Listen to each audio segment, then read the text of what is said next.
Hello friends, welcome back to our channel. ഇന്ന് ഞാൻ തയ്യാറാക്കാൻ പോകുന്നത് എരിവും പുളിയൊക്കെ ഇഷ്ടപ്പെടുന്നവർക്കായിട്ടുള്ള ഒരു ഡിഷാണ് കേട്ടോ. ആളൊരു ഒഡീഷക്കാരനാണെങ്കിലും നമ്മൾ കേരളീയർക്കും കൂടി പറ്റുന്ന രീതിയിൽ അതിനെ മാറ്റിയെടുത്തിട്ടാണ് ഞാൻ കാണിച്ചു തരുന്നത്. അതിനായിട്ട് ഞാനിവിടെ വഴുതനങ്ങ കനം കുറച്ച് അരിഞ്ഞെടുത്തിട്ടുണ്ട്. ഇനി അതിലേക്ക് ഞാൻ സാമ്പാർ പൊടിയും ഉപ്പ്, മഞ്ഞൾപ്പൊടി, മുളക് പൊടിയൊക്കെ ചേർത്തിട്ട് ഒന്ന് കുഴച്ചെടുക്കുന്നുണ്ട്.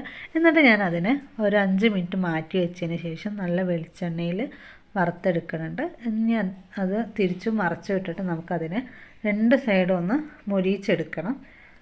ആ സമയം കൊണ്ട് നമുക്ക് മറ്റൊരു പാത്രത്തിൽ കുറച്ച് തൈര് എടുത്തിട്ട് അതിലേക്ക് ആവശ്യമായിട്ടുള്ള ഉപ്പൂടെ ചേർത്ത് നന്നായിട്ട് മിക്സ് ചെയ്യുക. ഇനി അതിലേക്ക് നമ്മൾ പൊരിച്ച് വെച്ചിട്ടുള്ള വഴുതനയോടെ ചേർത്ത് കൊടുക്കുക.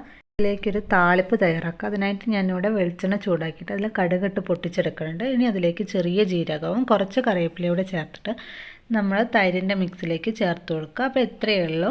ഇന്നത്തെ റെസിപ്പി എല്ലാവർക്കും ഇഷ്ടമായെന്ന് വിചാരിക്കുന്നു. ട്രൈ ചെയ്തിട്ട് ഫീഡ്ബാക്ക് അറിയിക്കുക. അടുത്ത വീഡിയോ വരുന്നവരെ ടാറ്റാ ബൈ.